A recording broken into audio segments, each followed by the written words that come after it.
Imagine this. Thousands of years ago, a man pulls a goat across the dry earth. He's proud of this animal. It's strong, healthy, and valuable. Today he hopes it will save his family from hunger. He arrives at a farmer's hut and makes his offer, this goat for a supply of grain. The farmer looks at the goat, considers the deal, and then shakes his head. I don't need a goat. That simple refusal isn't just an awkward moment. It's a crack in the foundation of early human society. Because without realizing it, this man has just run into one of the biggest problems humans ever faced. Barter doesn't work. For generations, we've been told a neat, tidy story about money. First came barter, where people traded goods directly. Then, slowly, money appeared to make things easier. It sounds logical, almost inevitable. But what if I told you that story is almost entirely wrong? In fact, the more closely scholars study early societies, the clearer it becomes. Barter wasn't the foundation of civilization. It was a failure mode, a last resort. It was what people fell back on only when better systems broke down. So if not barter, then what? Before money, humans didn't trade. In small, tight-knit hunter-gatherer groups, survival depended on cooperation. If someone hunted an animal, the meat was distributed among the tribe. It wasn't traded. It wasn't priced. Everyone understood that next time the roles might be reversed. Debt existed, but it wasn't counted in numbers. It lived in memory, in reputation, and in relationships. The idea was simple. I helped you. You'll help me later. This system of social credit worked perfectly because everyone knew everyone. Trust was personal, and accountability was social. If you didn't pull your weight, you'd quickly find yourself an outcast. But then came agriculture, and everything changed. Farming allowed humans to produce more than they needed to survive. This surplus led to specialization. Some people grew grain, some made tools, and others raised animals. Villages grew into towns, and towns filled with strangers. And suddenly, memory wasn't enough. You couldn't rely on trust with someone you might never see again. You couldn't wait months for a favor to be returned. The old system of social credit cracked under the weight of this new complexity. So humans tried barter. At first, it seemed reasonable. You have what I need. I have what you want. Let's make a deal. But barter hides a fatal flaw, something economists later called the double coincidence of wants. For a trade to happen, both people must want exactly what the other has, at the exact same time, and they must agree on its value. Think about it. A baker wants meat, but the butcher wants new sandals. The sandal maker wants a sack of grain. The farmer wants metal tools, and the tool maker? He just wants some fresh bread.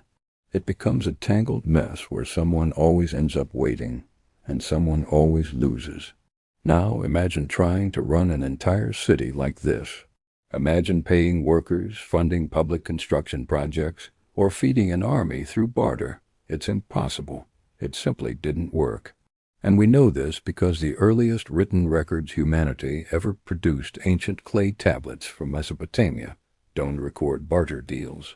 They record debts, carefully measured obligations, listed in standardized units of silver. Silver that most people never physically touched. Money existed as an idea long before it existed as shiny coins in your pocket. These units weren't about accumulating wealth. They were about coordination, comparison, and fairness. Money solved what barter couldn't. It created a common language of value.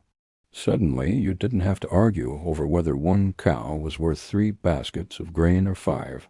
You just asked, how much? Value became abstract, but it also became reliable. And that abstraction allowed societies to grow in ways that were previously unimaginable. In ancient Egypt, the workers who built the Great Pyramids weren't paid through daily trades. They were paid rations of bread and beer, calculated in standard units based on the time they worked. That's money doing its job without a single coin ever changing hands. Later, metal coins did appear, but not because barter naturally evolved. They appeared because powerful states and kings demanded taxes, fines, and tribute in specific standardized forms. If a king required silver, then silver suddenly became valuable to everyone in the kingdom. Money wasn't just a tool of convenience. It was an instrument of authority. And once it spread, it completely transformed human behavior. A fisherman could sell his entire catch today and use that value months later. A merchant could travel thousands of miles without dragging livestock behind him. An empire could pay its soldiers stationed on a distant frontier. Armies don't run on barter. Empires don't expand on favors. Coins made power portable. When these systems of money collapsed, history shows us what happened next. After the fall of the Roman Empire, coinage vanished from much of Europe. Trade shrank. Markets became small and local, and barter returned. It was chaos. Historical records describe endless disputes over the quality of goods, the timing of trades, and the fairness of the exchange. Every deal became a grueling negotiation. Every transaction carried enormous risk. Barter didn't fail quietly. It failed through pure exhaustion. In fact, anthropologists later noticed something fascinating. When barter does appear in history, it's often between enemies, between groups that refuse to extend credit, between people who don't trust each other at all. Barter is what you use when you don't want a relationship. Money, paradoxically, requires the opposite. It requires trust not in an individual person, but in a shared system, a collective belief that this piece of paper or this number on a screen has value. That's why money works even when it's just paper or digital code. Its power isn't physical. It's a shared story we all agree to believe in. Of course, money brought its own new dangers. Impersonal debt, staggering inequality, and financial crises that could shake entire civilizations. Ancient kings even understood this risk. Some declared debt jubilees, completely erasing all obligations to prevent social collapse. They knew money was a powerful tool, but a volatile one. And yet, no society that invents money ever truly abandons it, because barter ties value to the here and now. Money frees it from time and place. Remember that man with the goat at the beginning? In a money economy, he simply sells the goat. He walks away with value he can carry, value he can use tomorrow or next year, or in a village far away. In a barter world, he just walks home empty-handed. Money didn't make humans greedy. It's what made civilization possible.